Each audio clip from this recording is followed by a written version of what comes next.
Today on Rambling About Cars, it's the holidays. It's a special episode. Merry Christmas, Happy Hanukkah, Kwanzaa, whatever you celebrate anywhere in the world. We're happy to be with you for just a little while here. Hopefully, you're spending time with friends and family. We're going to go over some of our favorite podcasts in this special episode that we've done over the past year.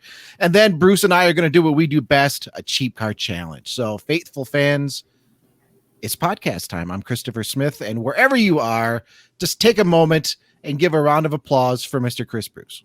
Oh, that's nice of you. So yeah, this is going to be a short one this week. This will come out on Christmas Eve. We're due to some scheduling stuff, we're recording it a little bit in advance. So that's why you're not getting any news for this one. But we hope if you celebrate, you're having a very nice Christmas Eve. My wife told me she wanted our Christmas tree to be in the background of this one. So that's why Look at that. Slightly different background than usual. I just have guitars and robots. You're so much better than me, man. But yeah, so we wanted to start out. So we are closing in. This will be episode 51 of Rambling About Cars. So we're closing in our 1 year anniversary. So we thought this would be a good one to take a moment and talk about our favorite episodes of the past year, just a little bit. And then we'll get into our cheap car challenge, which will also be fun. So Smith, do you want to kick things off, or do you prefer me to? Well, I guess I'll kick things off by saying, how do we choose? Because every time we do a podcast and then we wrap it up, there's the little thumbs up icon, thumbs down. It's like, it's always a thumbs up icon that we choose. This is a little kind of behind the scenes stuff as we record. And I feel like after every podcast, we're like, yeah, man, that was a good one. Yeah, that was a good one. So it's like, I don't know about you, but as I was going through the list of stuff that we've done over the past year, I would find something on each one that stood out to me that I remembered. And I think that's pretty telling of just how good we work together and just how much fun we have doing this. I mean, that's the main thing, right? Yeah. I mean, people should know we kind of do this as a labor of love every week. We're kind of putting in time after hours from regular work to do it. And I'm speaking for you here, but I know for myself, I love putting the show together. I love talking to you every week. I love talking cars. It's a ton of fun. I wouldn't have it any other way. So I will drink to that. So I sort of kicked it off. Why don't you really kick it off then? Okay. Let me pull this up. So this is what I still consider our lost episode. This is episode, I believe it's 7. Hold on one second. Might be 17 by a lot. In all honesty. Episode 7? Episode 9. Episode 9. This is the one where you, John Neff, our boss, and I were going to talk about automotive pop culture. And we were going to show clips of movies and stuff that we liked. Yep. Brett Evans was on that with us too, I think, wasn't he? What? Oh, yeah. Brett Evans wasn't. Yep. Yeah, it was Brett and John. You're right. Senior editor Brett Evans was on there. This was one of my picks. So go ahead. Well, this is the one that YouTube hated, because we used all sorts of copyrighted material, and the actual version that got put online was not really what we recorded. Yep. And I think that's a bummer, because it was really fun. I would love to do more stuff like this at some point if we could figure it out. We totally need to redo the pop culture thing, just because, I mean, you and I are both super into it. I think a lot of people out there are into it. This came earlier on in the podcast where I won't say we were still kind of feeling our way around, but we knew it was something that we wanted to talk about and we were excited about. And there's so much pop culture that has to do with automobiles, whether it's movies, whether it's TV shows, whether it's games, whether it's, I mean, the list just goes on and on.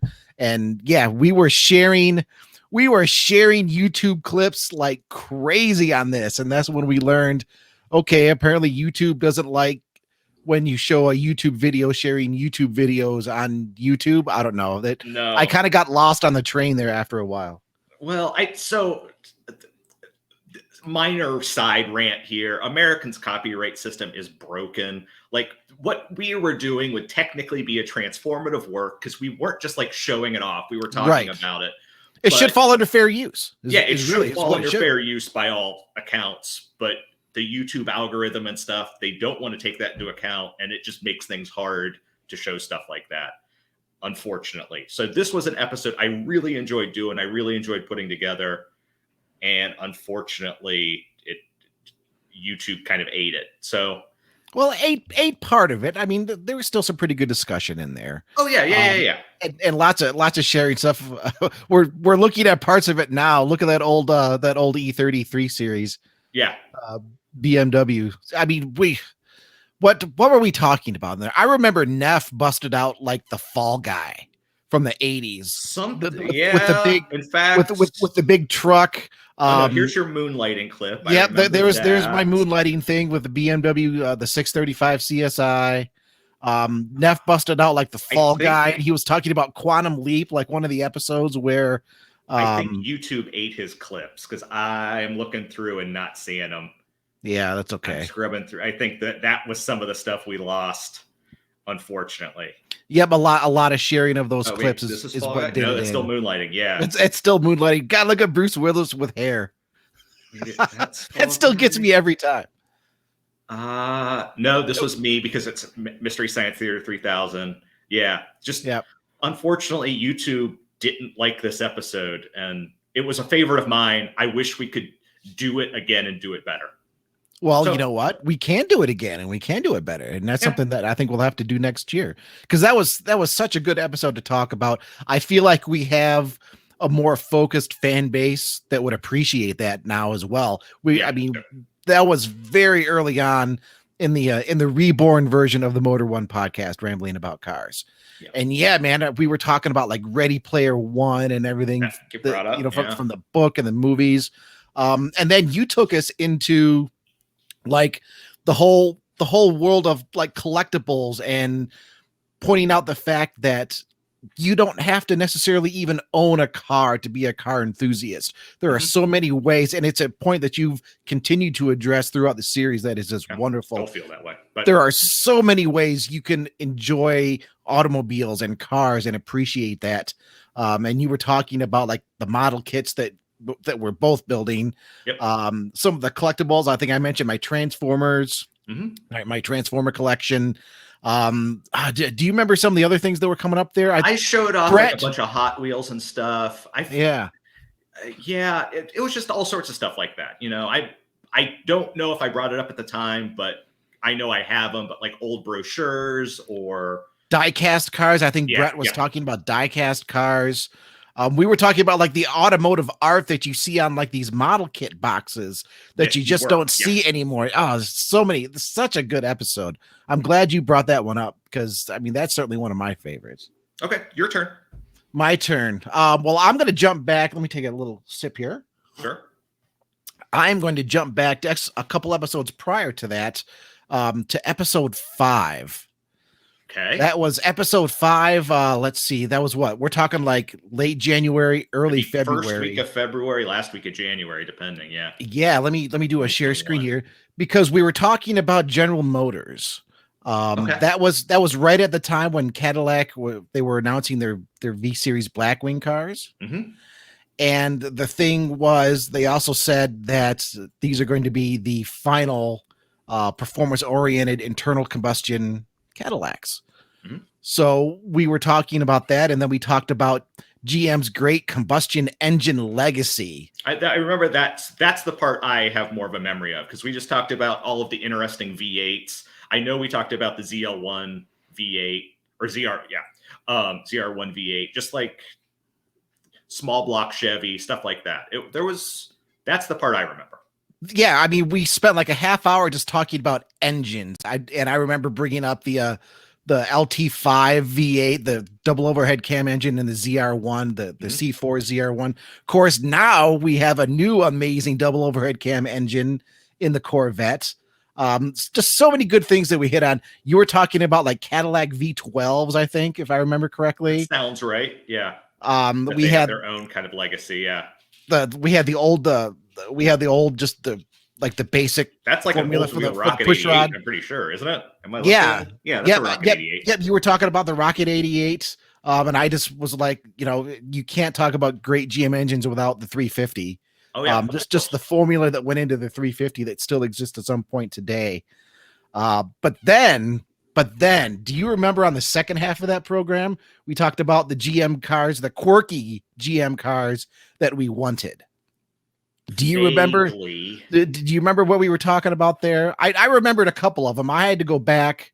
I I had to go back assume I and said a watch some Corvair. of it. Just I don't remember specifically, but if I didn't Yes. say a Corvair, something's wrong.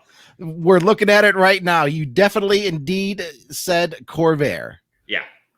You said Corvair, and what did I think I led off then into the Olds Quad 442, if I remember correctly. So quick tangent talking about Corvairs. So my wife found this. So my mother-in-law taught at Ohio State University. She's retired now, but Ohio State, they recently uncovered this this reel of B-roll for like a promotional video from 1965, and it's just on a stationary car angled, and so you see all of the cars that are parked. And there are so many Volkswagens and Corvairs. And my wife and I are watching, I'm like, Corvair, Volkswagen Beetle.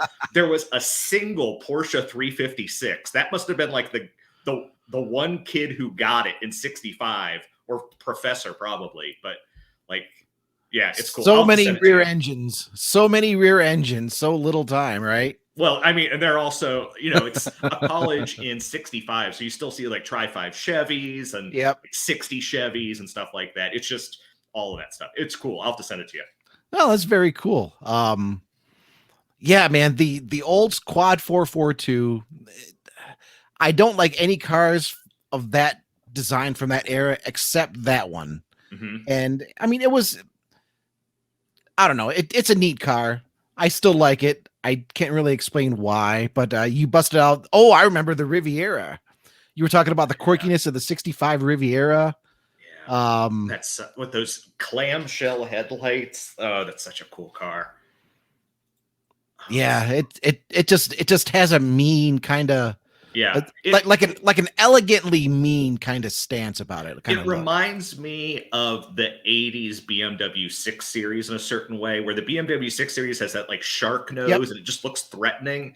The Riviera, the first gen, has a very similar vibe to it. It's a car that just looks kind of threatening when you look at it. And yeah. It does it that. And then if I remember correctly, I forgot. I was talking about the Cosworth Vega. Yeah. Look at that. The Chevy Cosworth Vega. Yeah, I remember that. But I also remember because then we both busted out like some imports. You had the Lotus Carlton. And then I went on to the Holden Monero. Oh yeah. Yep. The Holden Monero GTS. Yeah. And looks like YouTube doesn't like me advancing forward on the video. So we'll end that right there. But fair enough. Yeah, man, that was an early episode that still is emblazoned into my mind. I really enjoyed having that conversation. And we said we could do that just over and over with different automakers. We haven't done it yet. So maybe that's something to do next year. And so perfect segue. Thank you very much. Another thing that I would love to do is, this is episode 12, and this is our Bronco deep dive with Tim Ryan, who is Ford's historian, our archivist historian. That was such a great conversation. I would love to get, so now for anyone who doesn't know, Seth Miersma is our new boss, and he has some connections at GM. I would love to get someone from the GM archives on and maybe connect it with some debut, or maybe not, just find a car we like. Hell, maybe talk Rivieras with them. Or, something, bring back the Riviera. Yeah. Something we're interested in, something that was interesting at the time, Toronado, or hell, I don't know. But like talk to an actual historian who works at one of these automakers and has access to every piece of material ever. The cool thing with Tim is that he had the actual, the clay models. I don't know if you remember that. I'm trying to scrub through and find it now, where he was telling us like the numbers at the bottom indicate, you can tell exactly what day. So I believe this is 12/6/63. That tells you exactly what day this photo was taken on. You can tell when in the Broncos history this photo comes from. And just having materials like that are just so cool. Yeah, I remember that conversation very well. That was one of those where I felt like we could have gone on for like another hour, probably. Just getting into all the information. And what was the discussion? There was the discussion about how Bronco was almost a military vehicle, if I remember correctly. That there was a military a proposal for a military Bronco. Let me see if I can find where that is in here. But he was telling us about that. That I believe such knowledge. Oh yeah, because he has, unlike us, he has access to this material that we can't even see. That it doesn't even exist for us, basically. But here it is. It'll be right here. Yeah. Here, let me close that. Truck utility 4x4. So there was a proposal for a military Bronco that you and I had never heard of. I assume a lot of the people that listen to our show had never heard of. Right. But he had it. He had pictures of it. He could tell us about it. Like, that's cool as hell. That was a great conversation. And I would love to do more auto history stuff like that. Just to, it's good to have kind of a news hook, I think, just for our viewership to say, oh, this new model's coming out. Let's hook it up to an old model. But also, there are just so many interesting cars and defunct cars that still have interesting histories that, to talk to someone from an automaker and get into it would be really fun. And I hope we get to do that in the coming year. I definitely want to do more of that in the coming year. Bronco has a strong enthusiast following anyway. So there are people out there interested in that, but it's beyond interesting to me when you dive into it and you start learning some of these interesting things like the military proposal, the Bronco Pope Mobile, which I did not know. Yes. Here it is. Oh, thank you, Bruce. That was on the tip of my tongue. The Bronco Pope Mobile. Who the hell else is going to know about this except somebody that's really steeped into all of that? So, I mean, there's so many cars that we could do that with. I mean, just imagine some of the stories we could get on Corvette. Like especially through the 60s when there was this racing program that was sort of going on, but then General Motors said, no, we don't want to do an official racing program, but wink, wink, nudge, nudge here, take some cars and if go the right codes to write down on the sheet of paper, you can have them. Yeah. So many cool stories on that to talk about. And if you're all set here, I could actually take this to segue into a similar thing. Do it. That we did on episode 15, and one was episode 15. That was like early March or early mid-April. Oh, April. Okay. Where we were celebrating Mustang Day. Oh, okay. Is this when we had John on? John Clore? Yep. This is when we had John Clore, who is a friend of mine who really got me started in the writing business. He was really the first one that stepped up and said, hey, Smitty, and he's the only one that calls me Smitty still to this day. Hey, Smitty actually really knows how to write, so maybe we should do more with him. So, I mean, I'm forever grateful for him for giving me that start. And few people in the world know as much about Mustangs as he does. So to celebrate Mustang Day, we had to have him on. And he's also a character and a half. Oh, yeah. I mean, this video went for an hour. This is probably one of our longest podcasts we did at an hour, 25 minutes long. And all you got to do is just set him up and he can talk, and he's one of the great storytellers.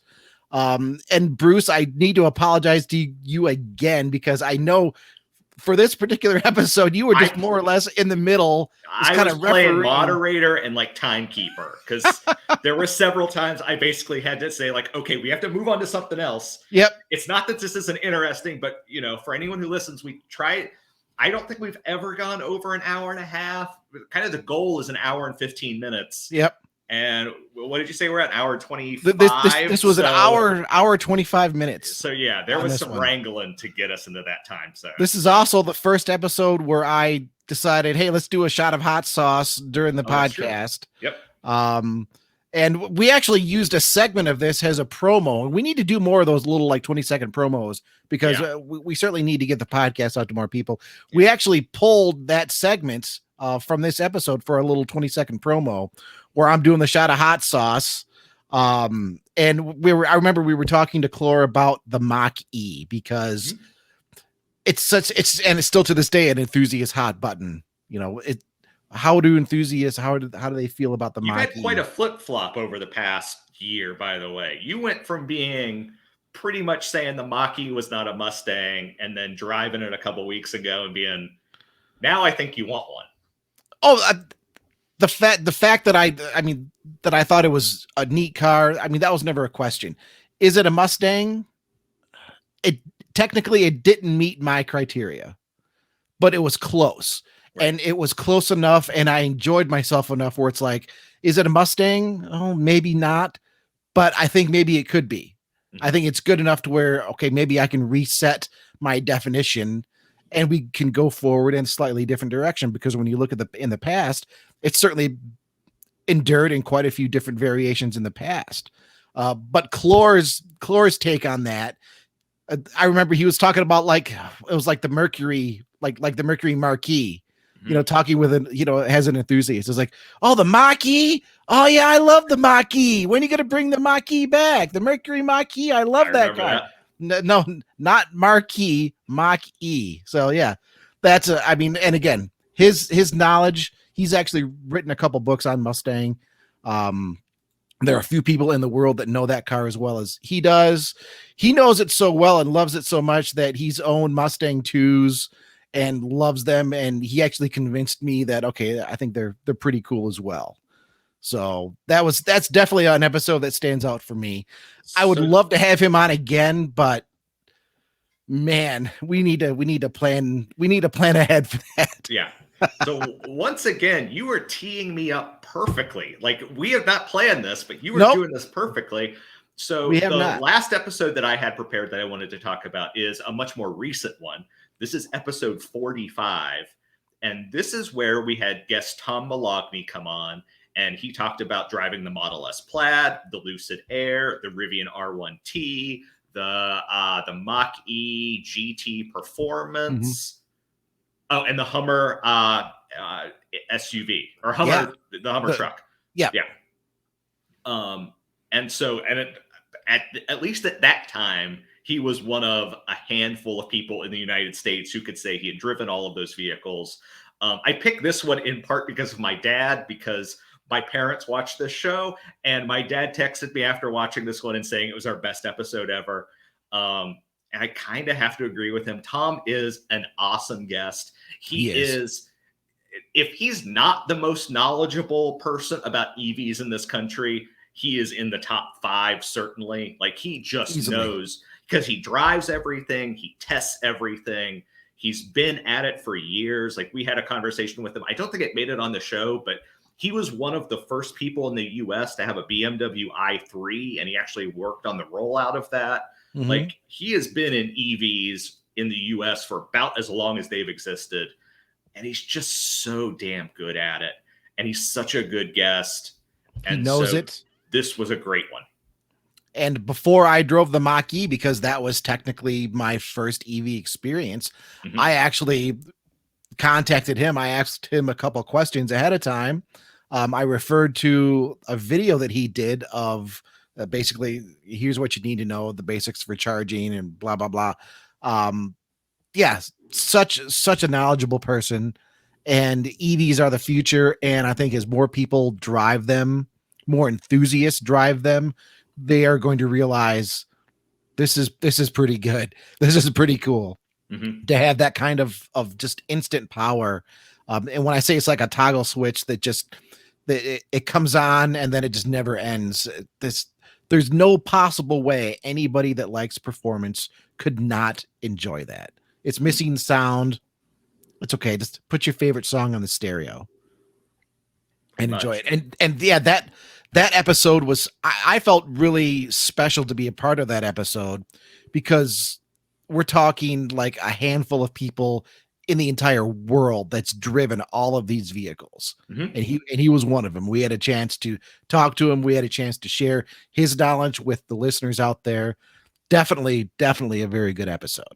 Yeah, he's an awesome guest. This was actually his second time on, but previous to that, we had him on just to go down the whole list of electric pickup trucks that were on the way. And there were some like Lordstown that clearly, hey, maybe Lordstown's going to happen. I don't think it's going to happen, but it could happen. I'm not counting them out, but I don't think it's going to happen. But like, we just went down the whole list. So this was his second appearance on the show, and I can't wait to have him back. Like, he's not just an EV only guy, like as he talks to us about. He had a twin turbo RX-7. He had all sorts of performance cars. Oh, he had a DeLorean. He was driving. Yes. You remember he was driving a DeLorean in the mid '80s when Back to the Future hit. Yeah, and it's like, you couldn't be cooler if you had a Countach at that point. Pretty much. And it's like, and now he's the EV pro. I mean, just such a great guy that loves cars. But on, you can't on all pigeonhole levels. him as the EV guy because he's had all of this other stuff. Right. And he's fantastic to talk about it. He's eloquent. He's concise. He doesn't, go on long tangents about, he's just a fantastic guest. I can't wait till we have him back. I'm sure we will. But yeah, so those are my picks. Do you have one more? Or are you all in? I tell you what, let me just kind of gloss over a couple here really quick. I mean, there's, like I said, there's so many. It's like, how do you choose? I remember episode 22, and that was where I was gone. I was sick as a dog for that episode. And Anthony Alanis came on to fill in for me, and grateful for that. And I think maybe I enjoyed that one because I just had a chance to listen to it and enjoy it instead of recording it and be surprised by it.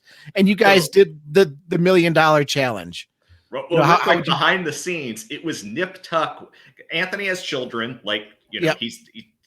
his time is not super, super, super flexible. So there was nip tuck there for a while. And for a moment, my wife was going to be the guest on that show. That would be good. We should do. Close. Okay. So legit idea here. We should have our wives do an episode. I think we would have to alter. I think one of us has to be on. Like, you could do it with my wife. I could do it with your wife. But I don't think both of our wives could talk cars. Not that they couldn't, but I don't want to do that. To be continued. That could be interesting. It could be an interesting. You never know. It could be an interesting take. But I remember that episode because I was so jealous. I was so jealous, in fact, that I think I made you do the $1 million challenge again at like the next episode or the episode after that. I can't remember. It's like, I need to do this challenge. And that's when I discovered, okay, my $1 million garage is like a Ferrari and like 60 gazillion cars from the 80s. Yep. That's pretty much my $1 million garage. Yep. There was that episode. There was the episode. I got my list here. Episode 34, the insane used car prices that we looked up. And we were also talking about that weird barn find. Yeah. Where the kids broke into this place. We had a commenter who I went back and forth on for several days, who he was like, "Oh, it was totally wrong." Yeah, it became kind of it's like, well, yeah, it kind of, well, the thing that I took away from that one was, okay, you guys were like, "Oh, hey, it's kids, it's being fun." It's like, why can't you just go drive 140 on the highway like I did? That's what all normal kids do. And you guys were like, "Oh, you did what?" Not that I drove 140 anywhere on the highway. I think you've said it twice now. It's just in theory. That one was fun. The Lamborghini Countach episode, we devoted the entire episode to the new Countach, and we talked about the old one just because I don't think anybody expected Lamborghini to do that. Come on. Lamborghini has never, ever resurrected a previous model name, and to do it with something like the Countach, gutsy move. And you're gonna pick one. That's the one you're gonna pick for them. But maybe the Miura. Yeah, I was gonna say the Miura, maybe. But I mean, what a gutsy move! And they made it. It's super impressive, and they got the styling pretty good. Maybe they could have done some other things. That's debatable. But that was such a shock, and that was such good fun to talk about that and reminisce about the old car. The last one here, though, I'll share the screen on this one. Kind of goes along with you, Bruce. It's a very recent episode, actually just from a few weeks ago, where we're talking about the Ford Ranger, Ferrari, Daytona, obscure cars, and bad gift ideas. Yep. And you know what? I enjoyed that one just because of the variety of topics that we had on there. And we certainly did have a variety. Yeah. And getting to talk about just the bad gift ideas. I think You had I don't know fun? why that sticks with me, but that was just a fun thing to talk about. Oh, totally. Yeah. It kind of goes back to what you've said over and over and over again about you don't have to even have a car to really appreciate cars and to really enjoy car culture. And of course, the Ferrari Daytona SP3. I mean, that thing was gorgeous. We were talking about that. Anytime there's a new Ranger, that's a big deal. And we've talked about a lot of the podcasts that we've enjoyed with like some of the more obscure stuff, some of the more fun stuff. But being able to just be involved in this very fast-paced automotive news world and then being able to bring that to listeners every week, I take a huge amount of pride in that. Agreed. Because there's so much news happening. It can be tough for just the average person to just follow along if they're really that into the car scene. So hopefully you're listening to us to pick up your daily automotive news. We try to bring we put a show every week. Weekly. Okay. Yeah. Okay. Maybe I've had just a little too much eggnog here this evening. Fair. But anyway. But yes, weekly, and that's a huge honor. So thank you for listening to us, and thank you for trusting us to bring you some news, and occasionally we will bring you some fun stuff as well. So let's get into our cheap car challenge. And you Speaking of fun stuff. Yeah, you suggested this in our Slack, or as Teams now. I still call Teams. Anyway, and you said cheap car challenge for $1,000, which is basically about as cheap as you can find a car these days. I have to be honest. Tough. I have not looked at $1,000 cars in a while. Not that I'm all hoity-toity and I'm looking at $100,000 stuff, but $1,000 is even my price range is even a bit higher than that these days, and it is rough, folks. If that's what you have to spend, shop smart, do the best you can, but it's going to be a rough one. Well, at $1,000, I mean, I think it's important to say at $1,000, you're not going to buy a car and then just drive it away and have gobs of fun with it. No. You have to be thinking in terms of, okay, this will be something that I can drive away, but I'm going to need to do a little bit here. I'm going to need to do a little bit there to get it right. And I mean, there's nothing wrong with that. I did that for like the better part of a decade, starting just as, needing a winter car to keep my nicer car out of the slalt and the slush. And then I kind of got addicted because it was fun finding these old cars that had what some people might call problems. I would call character, where, okay, you can get to know the car, you get to know its quirks. It's just kind of its own character. Right. And then you put a little bit of work into it. You feel good about the work you put into it. You sell it. Maybe you make a little bit, maybe you don't.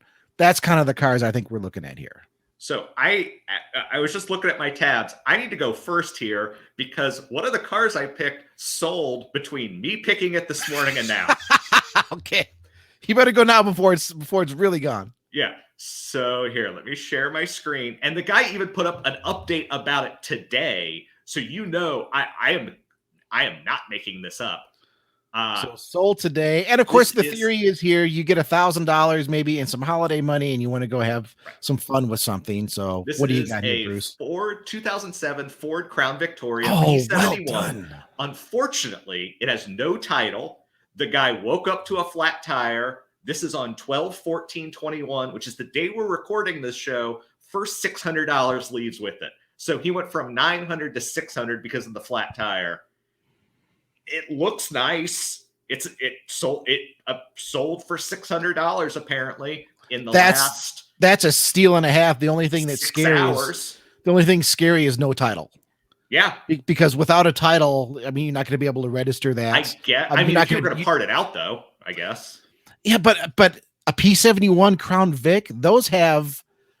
I wouldn't even say a cult following at this point. It's a little bit beyond that because they're the last body on frame, big sedan with the big V8 up front, rear wheel drive. It's sort of like if you want a classic muscle car, but you can't afford a classic muscle car price, you can get a P71 Vic and kind of have the same experience with a big body on frame, big V8.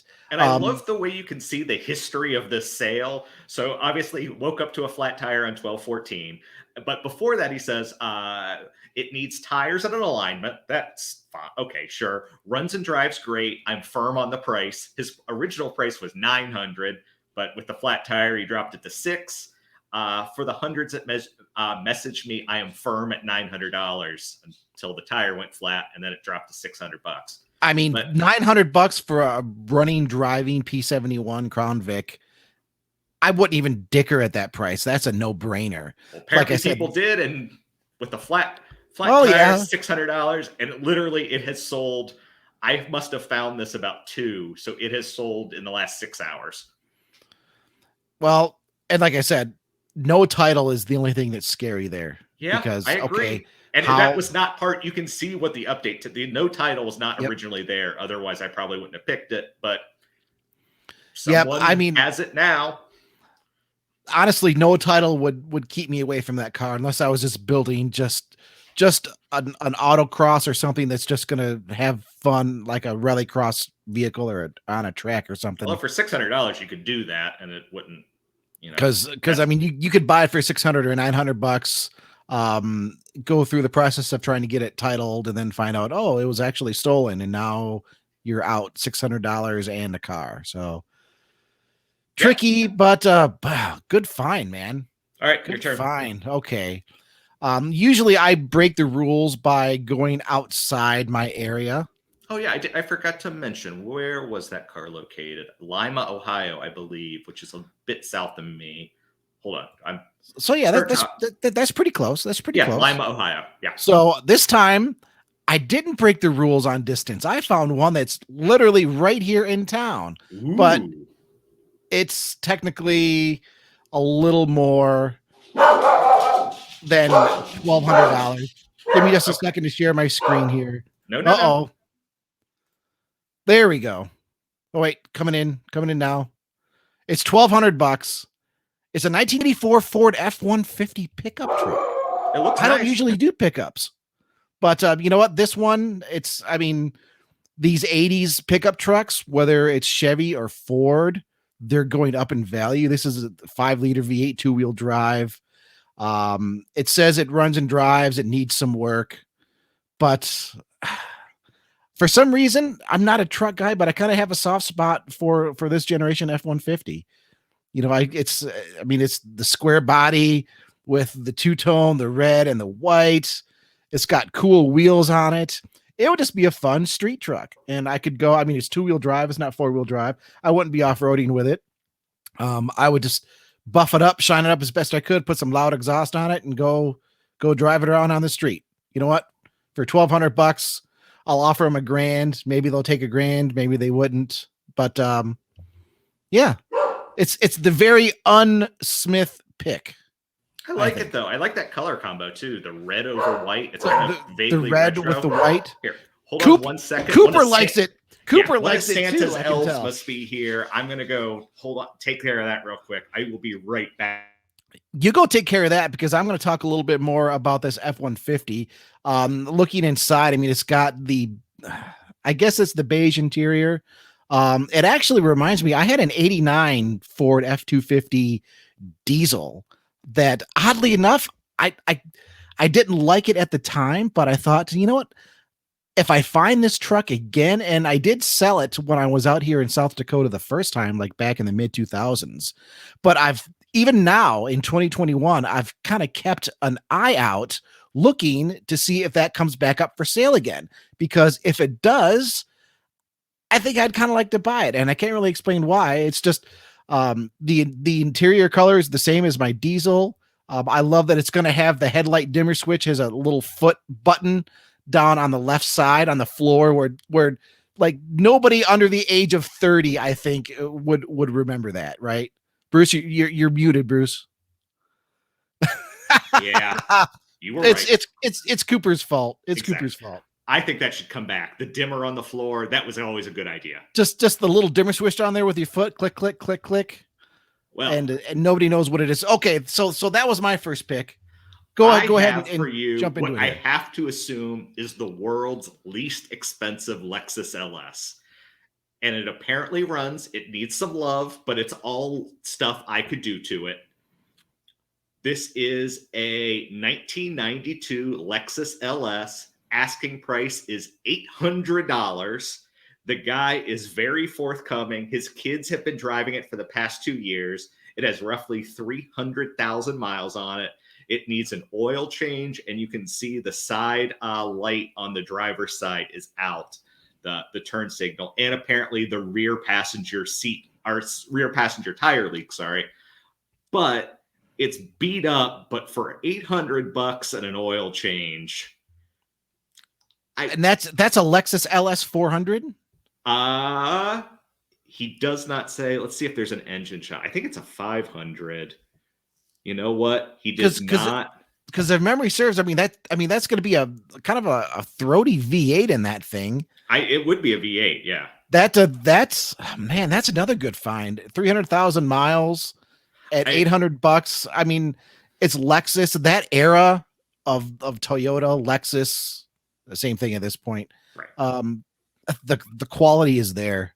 I mean, the body panels are all beat up. The interior looks ratty, but not terrible. You know, it seems like, you know, it's a car you could certainly drive for a few months, I bet, once you got the oil change, which, you know, you're going to have to do that on just about any used car anyway. Honestly, I'd buy it.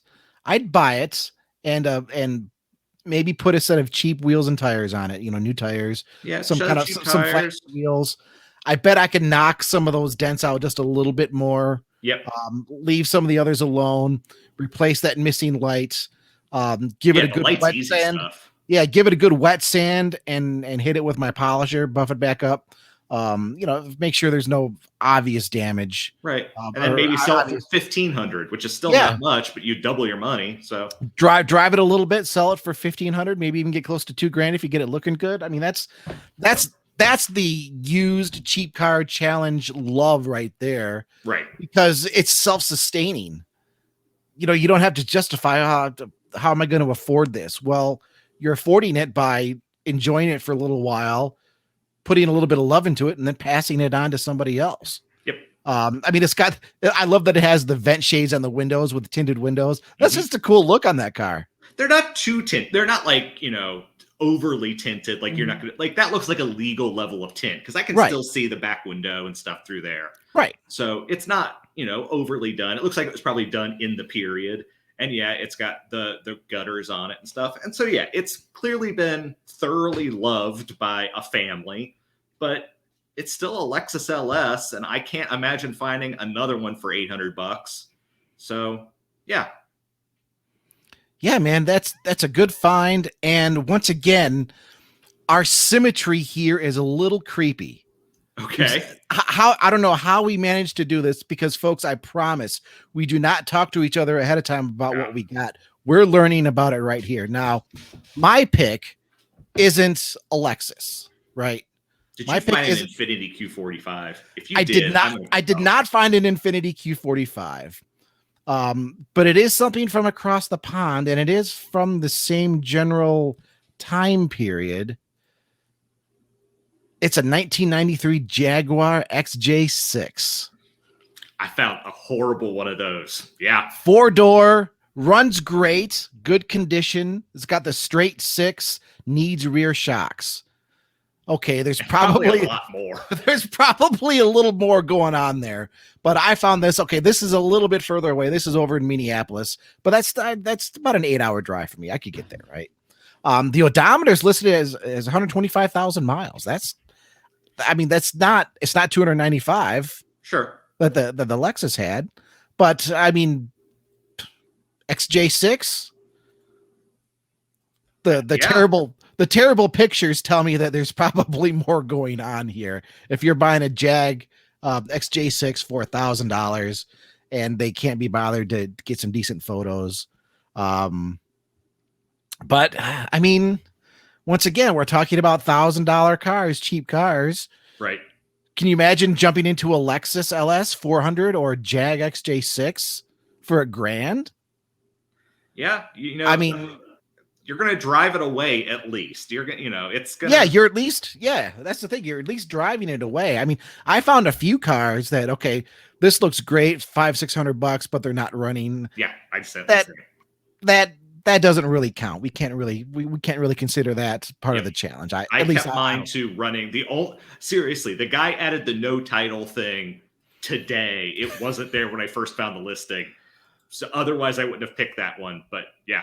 And I'm just realizing that, I mean, this car is listed as being in Minneapolis, Minnesota. That's a Wyoming license plate on the back. So that's interesting. Maybe a bad sign.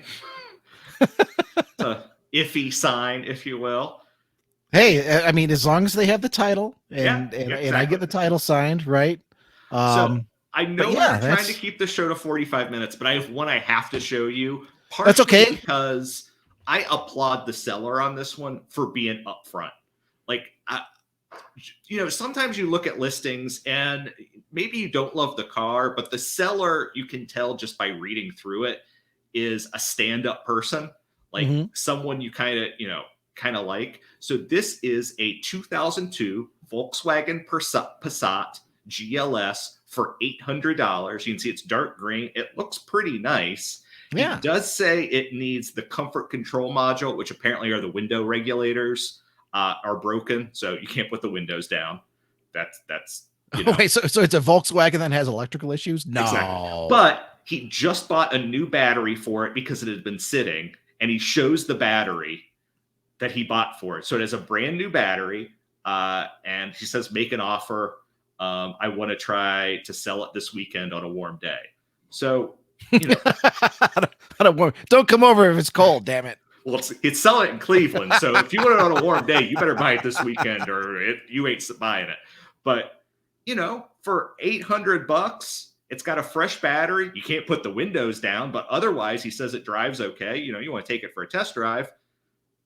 That's a nice $800 car. Yeah, I think it looks nice. That's the nicest car we've smashed wheels. Okay, for $800, what do you want? But unless like the interior's trashed, I would. Yeah, but interiors, you can take the seats out. True, you can gut it, clean and stuff like that. You can gut an interior in like, a half hour, 40 minutes.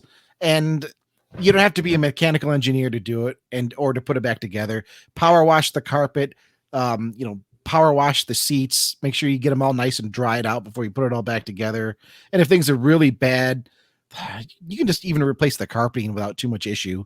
Throw some seat covers over the seats and away you go. Guy says the tires are new. He says the headlights are new. I assume that means the bulbs. So basically, you've got a Passat that you can't put the windows down in, but otherwise seems drivable and nice. Like for $800, what more do you want? I thought that was a pretty good buy. Well, I'm glad you said that because there's one other that I want to jump to here really quick. Okay. Since you said, what more could you want? I'm going to say there's probably a little bit more that you could get for your price. And by that, I'm talking about a 2008 Dodge Viper SRT Coupe for $70. Look at this car. It's not a joke. I'm looking at it right here. It's in Salt Lake City, Utah. I might go over there tomorrow to buy it because it absolutely must be on the up and up, right? 2008 Dodge Viper SRT Coupe, $70. It's got 35,000 miles. Regular maintenance. One of two with this paint style. In 2008. They only made 2 blue Vipers in 2008, apparently. I believe that. And look at this car, and it's only $70. There's no way that could be a typo. No, there's supposed to be a K after that, I assume. It's got, blue with a black stripe. It's either a typo or somebody's really, really angry in the divorce. You know what I'm saying? Yeah. But hey, cheap car challenge, $1,000. I found this 2008 Dodge Viper SRT Coupe, and it's not even like a shady dealer. Because when I was looking through them, like some of like the shady used car dealers will put on a price, and that's the money down. But this is just private individual. So private individual, $70. The engine does look a little dirty there under the hood. But did you say it's in Utah? Am I? It's showing up in Salt Lake City. Craigslist. Okay, so Utah. So it's a dusty desert place. That doesn't shock me. So there you go. Okay. I don't know if you can do any better than that for a cheap car cheap. $70 Viper? No way. $70 Viper. Oh, you want the car? No. It's $70 for the photos. Exactly. Oh, okay. Do you remember when people used to do that on eBay back in the day? Oh God, yes. I think they still do to some degree, unless they eBay really cracked down out, on it. But okay. All right. Yeah, looking at like an Xbox. Hey, check out the Xbox 360. You can get it for $50, and then like fine print picture. The auction is for the box. I also remember a kid in my high school did one of those things where, I don't know if you remember this, but for rare cars, it was the price before you bought the car. So like, I forget what it was. I think it was like one of the rarer versions of the Camaro at the time so it was like $1,000, but that was just to be the person in line to get the Camaro. And then you had to buy it. Like, they did all sorts of those scams that were just gross. Yeah, buyer beware out there, folks. Well, if you have anything to say about all of this, podcast@motor1.com is our email. It's Christmas or Christmas Eve as you're listening to this. So I hope you're celebrating. Hope you're having a special time with family. If you celebrate the holiday, I hope you're with family, friends, or whomever you like, and you're having a good day. And I appreciate you for listening to the show, for taking some time out on a holiday and listening to us. We will have episodes out also next week and this coming week as we're recording this. So you will have your full slate of rambling about cars at the normal time. We're workaholics. Something bad that happens. We're workaholics. So the rambling doesn't stop, folks. We'll always be a rambling. So we appreciate it. We thank you, and bye-bye. See ya.